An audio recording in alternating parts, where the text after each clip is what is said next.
జగన్ ఎంత పచ్చి మోసగాడంటే నమ్మించి ఎట్లా గొంతుకు వస్తాడంటే దానికి సమాధానం ఒకటి అడుగుతున్నా.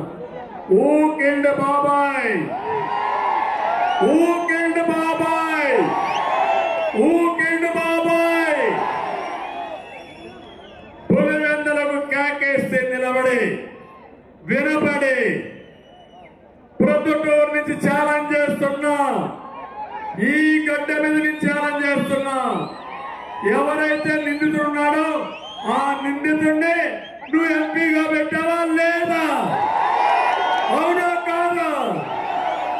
అంటే నీ చిన్నాన్న చంపిన వాడికి ఓటేమి అనడానికి సిగ్గు లేదు? సిగ్గుందా లేదా ఈ ముఖ్యమంత్రికి? సిగ్గుంటే అడుగుతాడా ఈ ముఖ్యమంత్రి? అంటే ఎలాంటి వాడంటే నిందితుడిని రక్షించుకోవడానికి బాధితులపైనే కేసులు పెట్టాడు, కూతురు పైన కేసులు పెట్టాడు. ఆ అమ్మాయి అడుగుతా ఉంది, మా నాన్నని ఎవరు చంపారో ప్రజలకు తెలిస్తే ఆయన చనిపోయి ఎక్కడున్నా ఆత్మకు శాంతి కలుగుతుంది. జగనన్న అనుబంధాల గురించి మాట్లాడుతున్నావు. చిన్నాలు తప్పితే బాధ లేదా నీకు?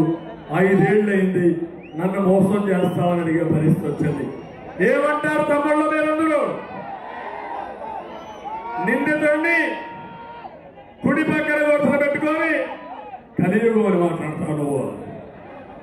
అదే కలియుగం నిందితుడికి అండగాసి సిబిఐ పైన ఒత్తిడి పెంచి సిబిఐ ఆఫీసర్ల పైన కేసులు పెట్టి ఆ కుటుంబాలన్నీ కూడా హెరాస్ చేస్తూ మళ్ళా నమ్మతారని ఇక్కడికి వచ్చి మీ అందరితో ఇలాంటి తప్పుడు మాటలు మాట్లాడుతున్నాడు.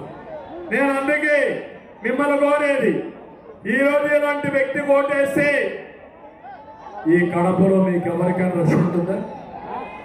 ఉంటుందా అని మిమ్మల్ని అడుగుతున్నా. ఇక్కడ ఎంపీ కూడా నిందితుడే కదా, ఆయన కదా మా నెంబర్ 1. ఎవరైతే చంపారో, ఎవరు చెప్తే చంపించారో ఆ విషయం కూడా ఆయన చెప్పాడు. నేను అడుగుతున్నా, నీకు ఆ అవినాష్ రెడ్డి ఇద్దరు brothers 1 and 2.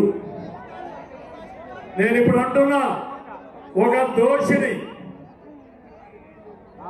Supreme CBI clear గా చెప్పి కోర్టుకు పోయి వస్తూ అరెస్టు తప్పించుకొని తిరిగే వ్యక్తిని నువ్వు ఒక ఎంపీగా పెట్టావంటే నువ్వు సమాధానం చెప్పాలా లేదా అని నేను అడుగుతున్నా. సమాధానం చెప్పాలా లేదా? మళ్ళీ ఇంకొకసారి ఇక్కడికి వస్తే నేను అడిగిన క్వశ్చన్కి, నీ చెల్లెలిన క్వశ్చన్కి సమాధానం చెప్పిన తర్వాతనే ఈ ప్రజల్లో ఓటు అడుగు.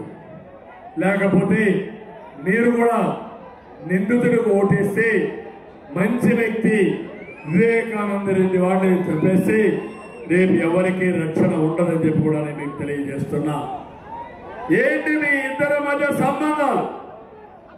అంటే ఇద్దరు కలిసి బ్రదర్సా, లేకపోతే దానికంటే ఎక్కువ ఉన్నాయా?